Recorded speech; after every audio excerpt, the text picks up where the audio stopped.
Okay, guys. So,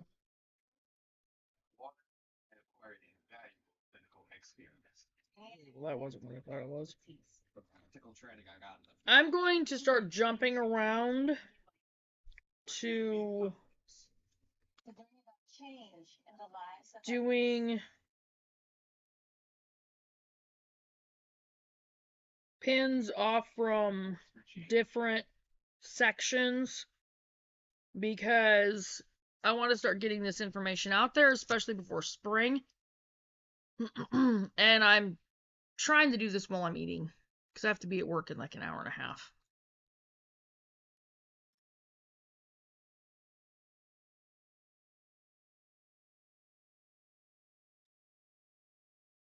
I'm eating a salad from Choctaw. It's a travel plaza, and they make really good salads.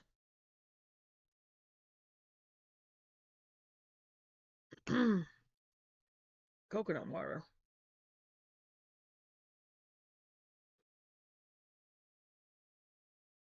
And this stuff is actually pretty healthy.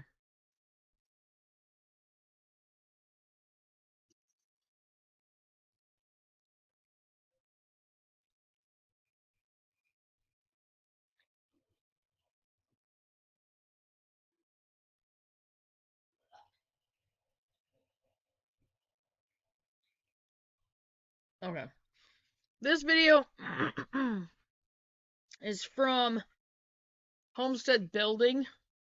And this is 30-minute raised beds. And I don't think this is going to take very long. Simple do-it-yourself raised garden beds. When you live in a subdivision or in an area where you can't modify the soil or landscaping, raised garden beds are a great idea. And if you have back problems or don't want to be down in the dirt all the time, these simple do-it-yourself raised garden bed plans will be perfect for you. We love growing our own food, and we have been blessed with 8 acres on which to pursue our homesteading dream. But not everyone has 8 acres or even a large backyard where they can dig up the grass and plant crops. We have 12, but it's going to be best for us to do raised beds because we're up in the mountains.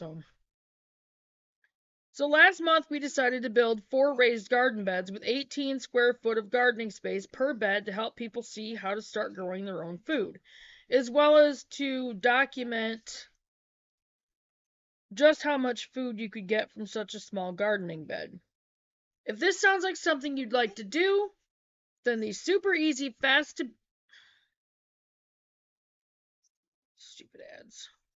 Fast to build raised garden beds will be perfect for you. And a stupid ad popped up. How to build do-it-yourself raised garden beds. Like I said, I'm trying to eat at the same time and doing this.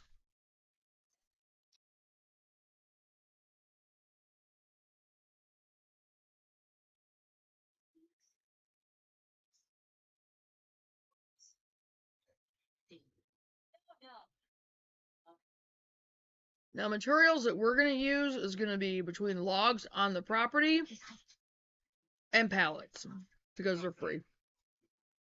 I do need to buy a drill and the screws. So, we opted for a simple raised garden bed plan that would take minimal resources and last for a long time. These raised beds only took about 30 minutes each to build and used about $80 in materials if you're buying it all. We had everything we needed around the property and didn't have to buy a thing for our raised beds. You may be in the same position, so take a look around your house and ask friends and family what they have on hand before you buy anything. Note, these raised beds are 3 by 6 by 18 inches tall at full finished size. That is because we had a bunch of 12-inch long boards on hand. If you have 8-foot boards on hand, you can make your beds 4 by 8 instead. So you get the most out of your pieces, and we're going to do the 4 by 8s, at least 4 by 8s. Required materials. Here are the materials we use per bed. Multiply materials by the number of beds you want to build. 1 8-foot 4 by 4 post, 5 12-foot 1 by 6 boards, 1 foot by 6 foot boards. or 1 by 6 inch. 1 inch by 6 inch. 1 inch thick by 6 inches wide. Okay. 50 screws. No. Try to stay away from treated lumber as the chemicals can leach into the soil and then into the food you'll be eating. Also, if you are able to get it, cedar is great for raised beds as it is naturally weather and bug resistant. We have a lot of cedar trees, so that's going to be easy. Alright, step 1. Cut your post into 4 equal pieces. Be sure to measure the actual length before you start, or you might end up with one shorter piece in the end. Cut your 3 of the 1 by 6 boards into equal halves. Cut the other 2 boards into 4 equal sections. You'll have 2 sections left over. Step 2. Place your first 4 by 4 post in the ground about 6 inches down, and pack the dirt around it tightly. Place a 6-foot board inside the post, place a 6-foot board beside the post, not inside it. Measure the needed distance for the other post. Place the second post. Repeat on the ends for the 3-foot boards and post. That should be all 4 posts in place. And there's the picture. Step 3. Using 2 screws per end per board, screw the boards to the post. 3 boards high per side. Fill the bottom 10 to 12 inches of the bed with dead sticks and twigs. We're going to start, what we're going to do is we're going to put about 2 to 4 inches of layer of cardboard on the bottom of our beds, and then go with the dead sticks, twigs, logs, that kind of thing. This helps take up room so you need less soil and will break down over time to add to the quality of the soil. Plus, if you watch James Prigioni, the gardening channel, he has a video on there explaining what happens when you put logs in your garden beds. They soak up the water and they act as a sponge, and they act as a water source for your garden beds. Don't use fresh branches or sticks because they will use up nitrogen from the soil as they break down, stealing it from your plant. So you want to use dead twigs. And here's the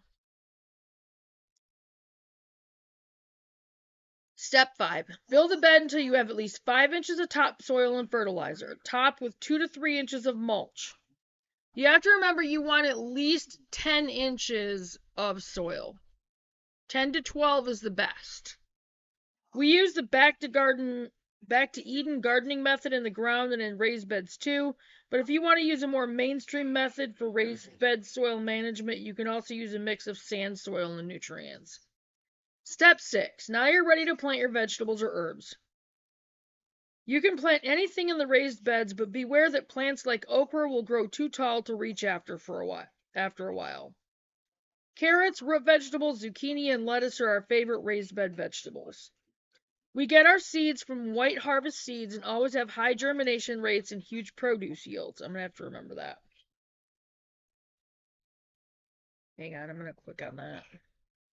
Transfer it to my browser.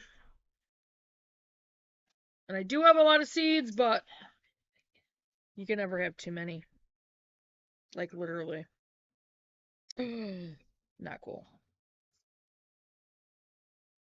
That cat stinks. Yeah.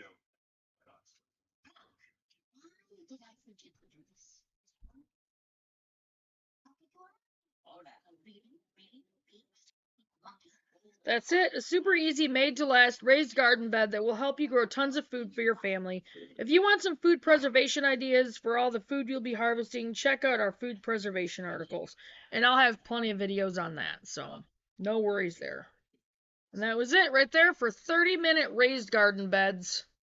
And I'm going to go ahead and get the title on this and make sure Chloe can get the intro on it, and I will get it up no later than tomorrow. So, and that was from my homestead building section. And again, I'm going to start like doing 1 or 2 out of each section and then just going right back up. And I'm just going to keep it going so you guys have plenty of different videos. And they're going to be intermixed with the devotional videos and from my mental wellness book, which I haven't done today. I've got to somehow mix this in with everything too, so pray for me, please, for time. But yeah, I'm gonna go ahead and get off from here and get the title on this, get it written down so Chloe can get the intro on it, and I will get it up by tomorrow at the latest. So I will see you guys on the next video. Bye, guys.